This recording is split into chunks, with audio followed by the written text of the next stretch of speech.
C'est une décision de l'Union européenne. La pêche au thon rouge en Méditerranée doit prendre fin ce 1er juillet pour protéger l'espèce. Nous nous rendons dans le dernier réservoir de thon en Méditerranée, au large de Malte et de la Libye. Ici, la pêche est devenue plus qu'intensive. Le reportage d'Anne-Charline Lambert et Eric Janet. Des navires aux aguets, prêts à suivre des instructions venues du ciel. De là-haut, les avions repèrent les bancs de thon. Les bateaux, eux, n'ont plus qu'à suivre la voie. Au large des côtes libyennes, Français, Italiens, Espagnols ne lésinent pas sur les moyens. La zone est le dernier réservoir de l'espèce en Méditerranée. Pourquoi vous êtes dans cette zone? Comme ça. Peu bavards, ils se protègent des curieux et face caméra, ils redoublent de bonnes intentions. Les poissons ici sont très petits. On les rejette à la mer. La plupart d'entre eux n'ont pas atteint leur maturité pour se reproduire.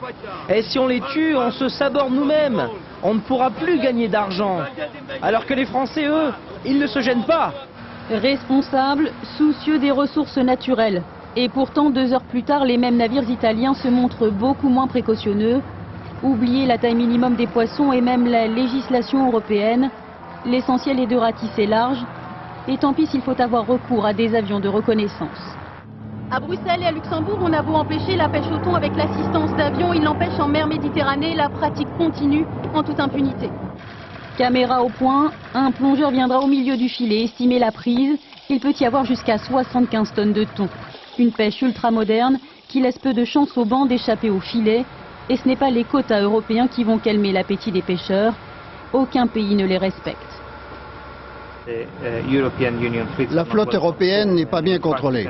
En fait, d'après les données officielles, le gouvernement français reconnaît avoir prélevé 10 à 11 000 tonnes de thon rouge au lieu des 6 000 autorisés dans le cadre des quotas.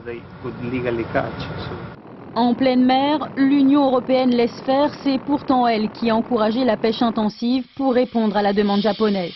Technologique, organisée à outrance, cette pêche ne connaît pas de temps mort. Les captures effectuées sont immédiatement emmenées vers les côtes pour être engraissées.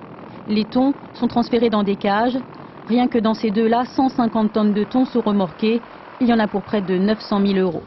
Cette année, dans cette ferme d'engraissage maltaise, les cages se font plus rares. La preuve, selon Greenpeace, que la réserve de thon entre Malte et la Libye est déjà bien entamée par la pêche intensive.